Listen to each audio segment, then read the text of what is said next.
അസ്സലാമലൈക്കും. ഇന്ന് നമുക്കൊരു ചെമ്മീൻ ഫ്രൈഡ് റൈസ് ഉണ്ടാക്കിയാലോ?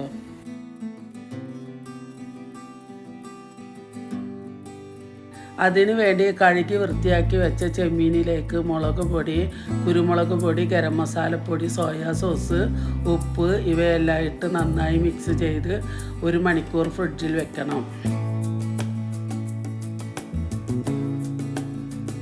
ഇനി 1 മണിക്കൂറിന് ശേഷം സൺഫ്ലവർ ഓയിൽ ഒഴിച്ച് ചെമ്മീൻ വറുത്തെടുക്കാം.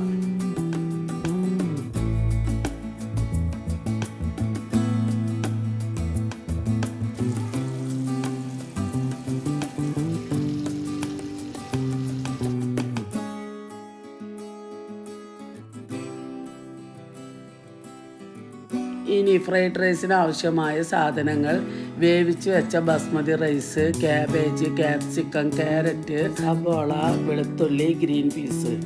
ഇനി കടായി അടുപ്പിലേക്ക് വെച്ച് ചെമ്മീൻ പൊരിച്ച എണ്ണ ഒഴിച്ചു കൊടുക്കണം. ഇതിൻ്റെ ഒരു പ്രത്യേകത എന്ന് പറഞ്ഞാൽ ചെമ്മീൻ പൊരിച്ച എണ്ണയിൽ തന്നെ ചെയ്യണം. അതിലേക്ക് വെളുത്തുള്ളി അരിഞ്ഞത് ഇട്ട് കൊടുത്ത് ഒന്ന് വഴറ്റിയതിന് ശേഷം സവോള അരിഞ്ഞത് ഇട്ട് കൊടുക്കുക. അത് നന്നായി ഇളക്കി കൊടുത്തതിന് ശേഷം വെജിറ്റബിൾസ് ഇട്ട് നന്നായി വഴറ്റി കൊടുക്കണം.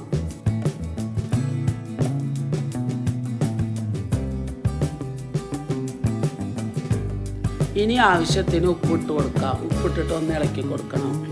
ഇനി ക്യാപ്സിക്കം ചേർത്ത് കൊടുക്കാം. അതിലേക്ക് 1 ടീസ്പൂൺ വിനാഗിരി, 1 ടീസ്പൂൺ പഞ്ചസാര, 1 ടീസ്പൂൺ ഗ്രീൻ ചില്ലി സോസ് ഇവയെല്ലാം കൂടി നന്നായി വഴറ്റി കൊടുക്കണം.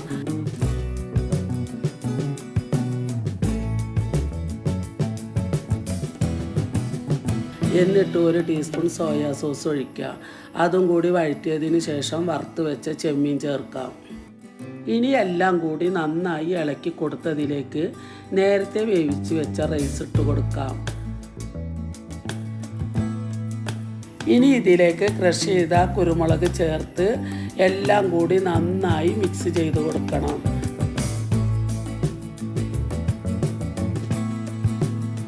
ഇപ്പോൾ നമ്മുടെ അടിപൊളി ചെമ്മീൻ ഫ്രൈഡ് റൈസ് റെഡി.